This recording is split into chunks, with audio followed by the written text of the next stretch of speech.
I am Leslie Knope. I love this town, and I've worked my whole life to make it great. Holy Leslie, that was awesome.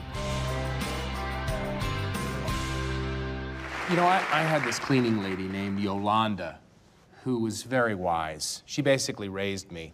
And one day she said, "Little Bobby, I'm not gonna clean your room no mas." And from that day on, my room was gross. Really bummed me out.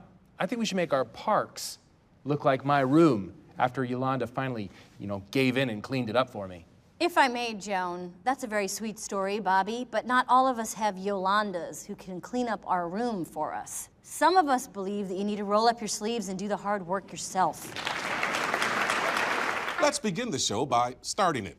Now, Leslie, you claim the Newport campaign stole one of your ideas. Well, they did. They stole our idea. We were working on the Ramp Up Pawnee initiative for many weeks. Oh, Perd, this is politics as usual. The fact is, Bobby Newport's plan is better for seniors, better for Pawnee. Well, our plan is more practical and it's cheaper. There she goes again, Perd. I don't know where she went the first time. Bobby Newport cares about better, not cheaper, for our seniors. And our flash poll seems to agree. Some 78% of those we surveyed prefer the Newport plan to the Knope plan. This is why Ned Jones has endorsed us. Let's get back on track. I just think our opposition is losing sight of what all this is about. What this is about is Pawnee, and that is what I care about. What Bobby Newport cares about is romping around on some beach in Spain with a floozy. Excuse me? Oh, maybe you hadn't heard of it. It wasn't in the New York Times or Le Monde, which is what she reads. It was in the Pawnee papers. Bobby Newport's personal life is neither here nor there. It's certainly not here. And I think Pawneeans deserve a city councilor who stays in the city, like I do. Well, we were going to keep this a secret until we had everything in writing, but Bobby Newport is trying to convince a major European company to open a factory in Pawnee. And that woman that he is with is an anti-landmine advocate. I didn't realize that you were pro-landmine. I am not here to declare a winner, but Jennifer is the winner. Thank you. Now it's time to move on to our next segment, which is a commercial. I will speak with you for 3 minutes. Great. So, what would you like to talk about? Oh, come on, Ron. We were friends for 10 years. We were work proximity associates. We were friends, and now we're not. And once again, it is up to me to save our friendship. And I will do so using the most powerful tool known to man, a well-organized chart. 3 years ago, I accept a job at National Parks. You and I see each other less, admittedly, due to my busy schedule and your utter lack of interest in maintaining adult friendships. Work proximity associateships. 3 months later, April comes to work for me. We throw her a party. At her request, the party's theme is Zombie Teenage Biker Gang Pizza Jamboree. I remember you made me wear a leather jacket. That is the last time you and I see each other for more than 5 minutes. 3 months later, you come and visit me at my office on the 3rd floor for the very first time. 1 week later, I return from a trip and I find out you have quit the Parks Department and you have started your own building company without even bothering to tell me.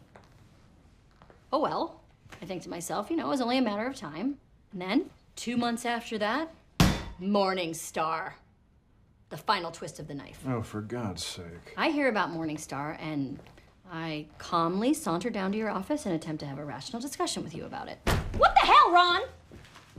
You're building your stupid building on the block next to Pawnee Commons? The park that I built from scratch out of a pit? This building is gonna ruin the views, you jerk, and you're gonna tear all the houses down? Yes. Anne lived there, Ron. That's Anne's old house. That's my best friend's old house. That was the house where I put on my wedding dress the night I got married. That is the house where April and Andy met for the first time. That is the house where Anne gave me my first ever smoky eye look. She hasn't lived there for 5 years. That's not the point. This building is a monstrosity. And what's it called? Morning Star? Oh dear, we live at the Morning Star. That's so posh and hibbly-fibbly-gibbly. The world needs apartment buildings. The park you built is nice and people want to live next to it. That's not the point. You knew that I would be furious, and you didn't have the guts to tell me yourself. Enjoy your new job, Judith. So, how long do we have to pretend to deliberate until we get back out there? What do you mean? We're all in agreement. The hot one, by a landslide. Well, her name is Trish, and I don't think we should rush this, you know? What is there to talk about? I mean, I thought Trish was just adorable. Well, take Susan, for example. I think... Susan, boring stories? Nah, it's Trish. Let's go back out there. Okay, hold on, everyone. Hold on. Everyone, wait. Look, whoever we choose is going to represent the ideal woman for a year. She'll be someone that little girls in South Central Indiana look up to. Now, nobody leaves this room until we discuss all of it, okay? Consider yourselves sequestered. I'm a judge, so I don't want to sound partial, but Trish will win this pageant over my dead body. Look, I am the only one here who has entered and won this contest in the past. And I think Trish is a no-brainer. Jessica, may I ask, what was your talent? Oh, I packed a suitcase. I have to say, Leslie does make a good point. Trish is not the brightest bulb in the bunch. Yes, Ray. Good. I like what you're saying. Let's keep talking. It's my new interview outfit. Like, hey, nice to meet you. Can't wait for the interview. Maybe the hat. Yeah. Lose this? To win an election, you have to be good and you have to be lucky. Buddy Wood hosts the #1 morning show in Indianapolis, and he wants to interview me for a series he's doing on local elections. And last year, the 5 people that he profiled all won. This is a huge break for us.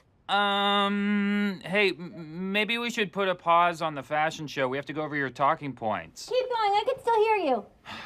Okay. Ms. Knope, what is going to be your first major public works project? Oh, I don't know. But I bet these pants will work for the public. Damn, those pants look dope. Right? Oh my God, those look great. And I bet they look even better on Ben's floor. Are you hitting on Leslie for me? Wait a second, just turn around. What? Oh. It says nympho on the butt in silver sparkly letters. Nympho means you're addicted to sex. And since it's on the butt, there's other implications as well. So those are a maybe. All right, everybody just grab a bag and open it up, and then try to find some dirty stuff in there. What are you doing? Eagleton treats us like garbage, we're gonna treat them like garbage. We're gonna take these bags of trash and we're gonna throw it over to their side of the park. And then we're just gonna let the stink and the raccoons run wild. Well, isn't that just playing right into what they think of you? Oh my God, what am I thinking? Let's just stop this. Put everything back in the truck, let's back it up. Really? No, Leslie, you promised we could throw garbage everywhere. Wow. I didn't expect to see the whole parks department here.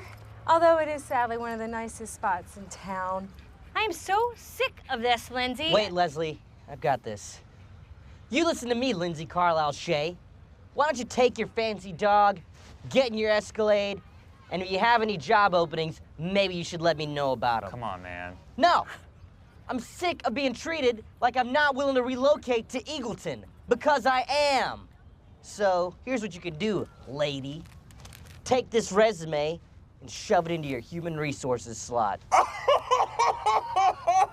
Oh, yeah, shove it there. You might have a fancy car and a mahogany purse or whatever rich people have, but I remember something that you're trying to forget. You're a Pawnee girl. Mm-hmm. No, Leslie, I'm not. Well, then why do you come here at dinner time and get takeout from the legendary JJ's Diner? It's not for me. These waffles make great dog laxatives. Don't you dare feed that waffle to that dog to get it to poop. Sambuca need to make? There you go. Leslie. How dare you! No, get her, Leslie. Whoa! Garbage fight! And Leslie Knope, closing statement. I'm very angry. I'm angry that Bobby Newport would hold this town hostage and threaten to leave if you don't give him what he wants. It's despicable. Corporations are not allowed to dictate what a city needs. That power belongs to the people. Bobby Newport and his daddy would like you to think it belongs to them. I love this town. And when you love something, you don't threaten it. You don't punish it. You fight for it. You take care of it. You put it first. As your city councilor, I will make sure that no one takes advantage of Pawnee. If I seem too passionate, it's because I care. If I come on strong, it's because I feel strongly. And if I push too hard, it's because things aren't moving fast enough. This is my home. You are my family. And I promise you, I'm not going anywhere. Holy Leslie, that was awesome.